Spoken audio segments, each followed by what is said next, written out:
few years ago, I decided to become a solopreneur, and that's the single best decision that I've ever made in my life. I don't regret my corporate career in finance. Actually, I'm in love with it because without it, I would have never made it so far. And I would have never had the chance to help all the financial professionals that I've worked with. Let's be honest, working for someone is not for everybody. In my case, it took over 10 years before my entrepreneurial side actually came out. So today I'm going to talk about some pros and cons for those who are thinking about becoming solopreneurs. Let me start with the pros. It's obvious, but it's freedom. So freedom of working in the way that you want to, not having a boss, working remotely from wherever you want, and not having deadlines. The second one, at least for me, it's productivity. I feel way more productive. So no boring meetings, no dead-end projects, no useless tasks. So as I have little time and a lot of stuff to do, I always need to make sure that I'm the most productive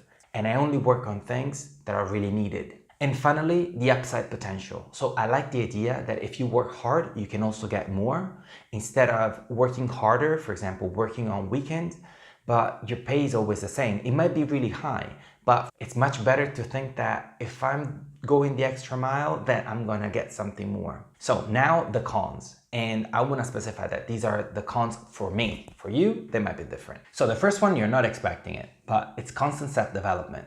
So I realized that my business can only grow as much as I grow. So if I don't grow as a human being, I don't develop myself, my business is not gonna go any better. Imagine if I thought I was worthless, then I wouldn't charge anybody and I wouldn't make any money out of my business. It sounds cool. You are there, improving yourself, self-growth. Yeah, that is cool. But sometimes it's really challenging to overcome limiting beliefs. So that's why even a coach needs to have a coach. The second con is that you always need to manage your expectations.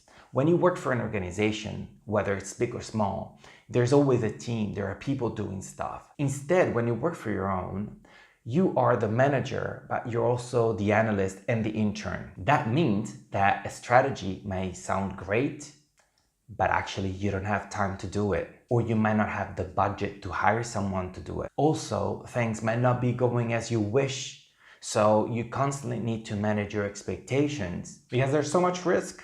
And the third one that I was really not expecting before starting this journey is that you work way harder than before. So a lot of people that tell me, oh, you know what, Claudio, I really envy you because you got time to go to the beach and travel and you can do whatever you want during the day. And I'm like, really?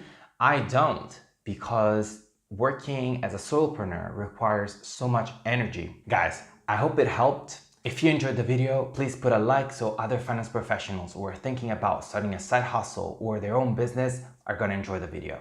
Bye.